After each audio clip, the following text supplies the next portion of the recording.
بسم اللہ الرحمن الرحیم۔ مرد کی پسلی سے عورت کو بنا کے اللہ تعالیٰ نے مرد کو اپنی اس حکمت کا اشارہ دیا کہ میں نے اس عورت کی تخلیق فرشتوں کی لائی مٹی سے نہیں کی، میں نے اسے تمہارے جسم کے حصے سے اس لیے نکالا کہ عورت کا تقدس اور پردہ قائم رہے۔ فرشتوں کو بھی خبر نہ ہونے پائی کہ زمین کی لائی ہوئی کس مٹی سے عورت کی تخلیق ہوئی، یعنی عورت کے تقدس کی حد تو دیکھیے کہ فرشتوں سے بھی اس کی بناوٹ کا پردہ لازمی قرار دیا گیا، اور پہلی عورت اس مرد کی پسلی سے نکلی جس کی وہ منکوحہ کہلائی۔ اب بات آتی ہے پسلی کی۔ عورت پسلی سے ہی کیوں نکلی؟ کیا ٹیڑھا پن وہیں سے ملا؟ نہیں، یہاں بھی حکمت سے خالی بات نہیں ہے۔ انسانی جسم میں دل اور بہت سے نازک حصے پسلی کے پیچھے چھپے ہوئے ہیں، یعنی پسلی ایک ڈھال ہے۔ ان نازک حصے کے لیے تو اللہ پاک نے عورت کو پسلی سے نکال کر یہ نہیں بتایا کہ عورت میں ٹیڑھا پن ہے، بلکہ اس عورت کو پسلی سے تخلیق کر کے یہ بات سمجھا دی کہ عورت وقت بڑھنے پر ڈھال بھی بن سکتی ہے۔ حضور پاک صلی اللہ علیہ وآلہ وسلم صحابہ کی محفل میں جلوہ فرما تھے کہ ایک شخص حاضر ہوا اور عرض کرنے لگا، یا رسول اللہ صلی اللہ علیہ وآلہ وسلم، کوئی ایسا مومن بھی ہے جو جہنم میں رہے گا؟ حضور پاک صلی اللہ علیہ وآلہ وسلم نے فرمایا، ہاں، ایک شخص ایسا ہوگا جو جہنم کی گہرائی میں 1000 سال رہے گا اور مسلسل اونچی آواز میں پکارتا رہے گا، یا حنانو یا منان۔ ایک دن اس قدر اونچی بلند آواز سے ہی یا حنانو یا منان کہے گا کہ حضرت جبرائیل علیہ السلام جہنم کے قریب سے گزرتے ہوئے اسے سن لیں گے۔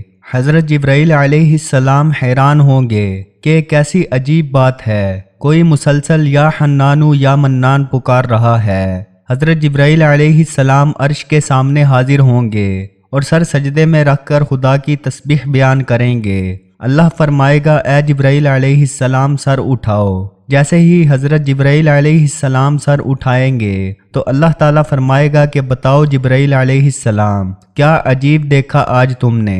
حضرت جبرائیل علیہ السلام عرض کریں گے، اے ہمارے رب، میں نے جہنم سے آتے ہوئے ایک آواز سنی ہے جو کہ گہرے گڑھے سے لگ رہی تھی، کوئی پکار رہا تھا یا حنانو یا منان۔ اللہ فرمائے گا، اے جبرائیل علیہ السلام، جہنم کے دروغہ مالک کے پاس جاؤ اور اسے کہو کہ جو بندہ یا حنانو یا منان کی صدا لگا رہا ہے اسے جہنم سے نکال کر تمہارے حوالے کر دے، پھر اسے میرے پاس لے آؤ۔ حضرت جبرائیل علیہ السلام جہنم کے دروازے پر تشریف لے جائیں گے، دروازے پر دستک دیں گے، مالک باہر آئیں گے۔ حضرت جبرائیل علیہ السلام انہیں اللہ پاک کا حکم سنائیں گے، حکم سن کر مالک جہنم کے اندر جائیں گے۔ حضرت محمد صلی اللہ علیہ وآلہ وسلم نے فرمایا، جیسے ماں اپنے بچے کو پہچانتی ہے، مالک ایسے جہنم کو پہچانتے ہیں۔ اس کے باوجود آپ یا حنانو یا منان کہنے والے شخص کو تلاش نہیں کر پائیں گے۔ باہر تشریف لائیں گے، حضرت جبرائیل علیہ السلام سے عرض کریں گے، اے جبرائیل، جہنم نے گہرا سانس لیا ہے، اس لیے کون سی چیز پتھر ہے، کون سی چیز لوہا ہے اور کون انسان ہے، اس کی پہچان نہیں ہو رہی۔ حضرت جبرائیل علیہ السلام پھر اللہ کی بارگاہ میں سجدہ کریں گے۔ اللہ پاک ارشاد فرمائے گا، اے جبرائیل علیہ السلام سر اٹھاؤ، تم یا حنانو یا منان کہنے والے کو کیوں نہیں لائے؟ جبرائیل علیہ السلام عرض کریں گے، مولا،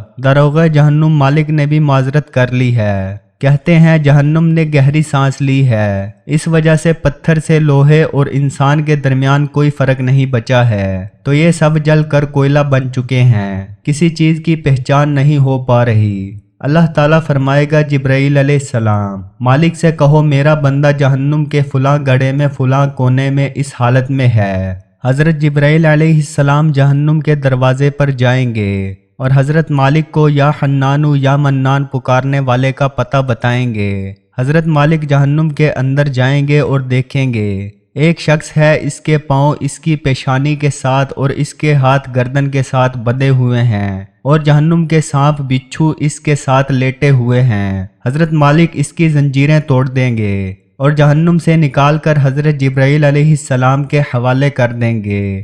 حضرت جبرائیل علیہ السلام اسے عرش الہی کے سامنے لے کر حاضر ہوں گے، سر سجدے میں رکھیں گے۔ اللہ پاک فرمائے گا، جبرائیل علیہ السلام سر اٹھاؤ۔ جبرائیل علیہ السلام سر اٹھائیں گے۔ اب اللہ پاک اس بندے سے فرمائے گا، اے بندے کیا میں نے تیری بہترین تخلیق نہیں کی تھی؟ کیا میں نے تیری طرف رسول نہیں بھیجے تھے؟ کیا میرے رسولوں نے تمہیں میری کتاب نہیں سنائی تھی؟ کیا میرے رسولوں نے تمہیں نیکی کا حکم نہیں دیا تھا؟ کیا تجھے برائی سے منع نہیں کیا تھا؟ وہ بندہ ساری باتوں کو مانے گا، اقرار کرے گا، یا اللہ تو نے میری بہت اعلیٰ تخلیق فرمائی، تیرے رسول بھی تشریف لائے اور انہوں نے تیرے احکام بھی سنائے۔ اللہ پاک فرمائے گا فلاں فلاں گناہ کیوں کیا؟ وہ عرض کرے گا یا اللہ میں نے اپنی جان پر ظلم کیا جس کی سزا میں مجھے جہنم میں ڈال دیا گیا۔ اے اللہ اس کے باوجود میری امید نہیں ٹوٹی، مجھے تیری رحمت سے امید تھی، میں یا حنانو یا منان پکارتا رہا، مولا تو نے مجھے اپنے فضل سے جہنم سے نکالا ہے، یا اللہ مجھ پر رحم فرما۔ اللہ پاک فرمائے گا اے فرشتو گواہ ہو جاؤ میں نے اس پر رحم کیا اور اسے معاف کر دیا۔ ناظرین آئیے اپنا اپنا محاسبہ کرتے ہیں، کیا ہم میں کوئی ایسا ہے جو کہہ سکے کہ میں اپنے ایمان کا حساب کر سکتا ہوں؟ اپنی اپنی گریبانوں میں نظر ڈالیں، کوئی ایسی خوبی جس پر ہمیں یقین ہو کہ ہمیں دوزخ میں نہیں ڈالا جائے گا۔ ہزاروں سال کی عبادتیں بھی رد ہوتی دیکھی گئی ہیں، تو بس اللہ تعالیٰ سے دعا کرتے ہیں کہ اللہ ہم جانتے ہیں کہ اگر ہمارے ایمان کا سخت حساب لیا گیا تو یقیناً ہم نہیں بچ پائیں گے، ہم بے حد گناہ گار ہیں، لیکن اے اللہ پاک ہم تیری رحمت کا سوال کرتے ہیں، ہم سے حساب اپنی عدل و انصاف پر نہ لینا بلکہ ہم پر اپنی رحمت اور عطا کا سایہ رکھنا۔ اے اللہ پاک ہماری دعا کو قبول فرما، آمین۔ قیامت کے دن جب لوگوں کے ایمان کا حساب و کتاب ہو رہا ہوگا، پر کچھ لوگ ایسے ہوں گے جن کو اللہ تعالیٰ بغیر حساب کے جہنم میں بھیج دے گا۔ صحابہ کرام رضوان اللہ علیہم اجمعین نے عرض کیا یا رسول اللہ صلی اللہ علیہ وآلہ وسلم وہ کون سے لوگ ہوں گے؟ نبی کریم صلی اللہ علیہ وآلہ وسلم نے فرمایا ظالم حکمران، وہ تاجر جو جھوٹ بولتا ہو، وہ بوڑھا شخص جو زنا کرتا ہو۔ نبی کریم صلی اللہ علیہ وآلہ وسلم نے فرمایا جس شخص میں یہ تین عادات پائی جائیں وہ جاہل ہے، جو سننے سے پہلے ہی جواب دینا شروع کر دیتا ہے، بات کو سمجھنے سے پہلے ہی جھگڑا شروع کر دیتا ہے، علم نہ رکھنے کے باوجود بھی فیصلے شروع کر دیتا ہے۔ اللہ پاک ہم سب کو نیک عمل کرنے کی توفیق عطا فرمائے۔ وما علینا الا البلاغ المبین۔